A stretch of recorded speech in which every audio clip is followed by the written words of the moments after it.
আসসালামু আলাইকুম ভিউয়ার্স, কেমন আছো তোমরা সবাই? আশা করি খুব ভালো আছো। আলহামদুলিল্লাহ, আমিও ভালো আছি। আজকে তোমাদের সঙ্গে পটল দিয়ে দারুণ একটা ভিডিও শেয়ার করব। আশা করছি ভিডিওটা ভালো লাগবে। প্রথম থেকে শেষ পর্যন্ত ভিডিওটা দেখার অনুরোধ রইল। একই সবজি কিন্তু বিভিন্ন রকম করে যদি আলাদাভাবে একটু রান্না করা হয় তাহলে কিন্তু সেটার টেস্ট একেবারে অন্য হয়।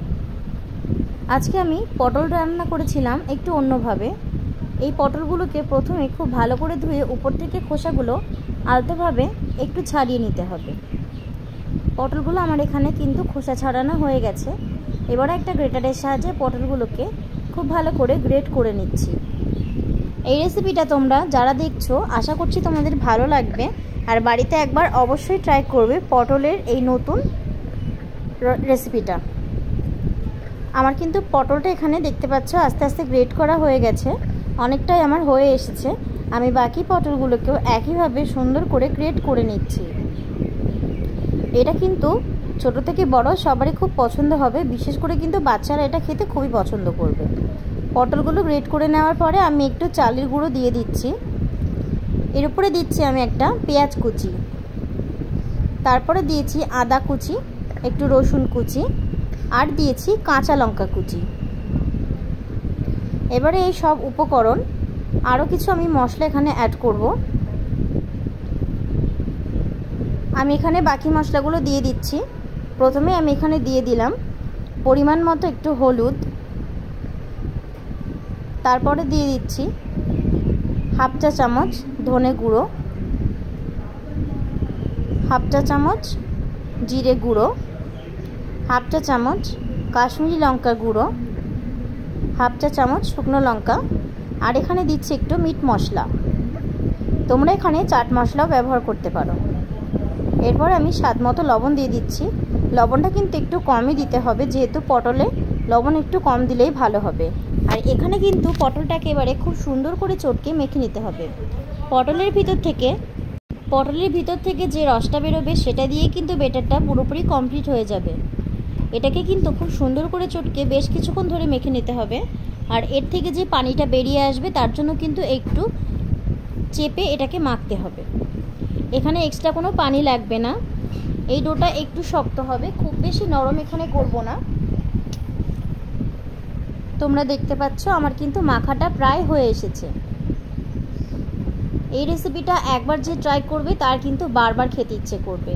হয়তো একটু অন্যরকম করে আজকে বানিয়েছি, আর এটা যদি তোমরা একবার বাড়িতে ট্রাই করো তাহলে বুঝতে পারবে এর টেস্ট কতটা সুন্দর হয়েছিল। সব তো তোমাদের মুখে বলে বোঝাতে পারবো না, আমি তোমাদের সঙ্গে শেয়ার করছি। এইভাবে যদি তোমরা বাড়িতে ট্রাই করো রেসিপিটা কিন্তু দারুণ লাগবে। বাড়ির সবাই কিন্তু খুব মজা করে এটা খেতে পারবে। আমি আরও একটু চালের গুঁড়ো এখানে দিয়ে দিয়েছি। ভালো করে এই ডোটাকে একটু শক্ত করে মেখে নিচ্ছি। কিছুক্ষণের জন্য আমি এখানে ওয়েটিংয়ে রেখে দিচ্ছি। দেখো কালারটাও কিন্তু খুব সুন্দর এসেছে। এরপর আমি কড়াইতে একটু সাদা তেল গরম করে নিচ্ছি। তেলটা পুরোপুরি গরম হয়ে যাওয়ার পরে আমি এখানে ছোট ছোট বড়ির মতো করে কেটে তেলে দিয়ে দিলাম। তোমরা যদি চাও তাহলে এটাকে বিভিন্ন রকমের শেপেও করতে পারো। একটু চ্যাপ্টা করে লম্বা করতে পারো, কিংবা হাতের সাহায্যে একটু চেপে গোল করে নিতে পারো। আমি এখানে বড়ির মতো করে ছোট ছোট করে ছেড়ে দিলাম, যাতে ভিতরে সব কিছু খুব ভালোভাবে সেদ্ধ হয়ে যায়। এটা কিন্তু খুব সুন্দরভাবে ভাজা হয়ে যাবে। এর মধ্যে কিন্তু পটলের বীজগুলো কিন্তু একেবারেই খুঁজে পাওয়া যাবে না। যারা পটলের বীজ খেতে পছন্দ করো না তাদের জন্য কিন্তু কোনো সমস্যা নেই, যেহেতু গ্রেটারের সাহায্যে গ্রেট করার পরে সবটাই গ্রেট হয়ে গেছে।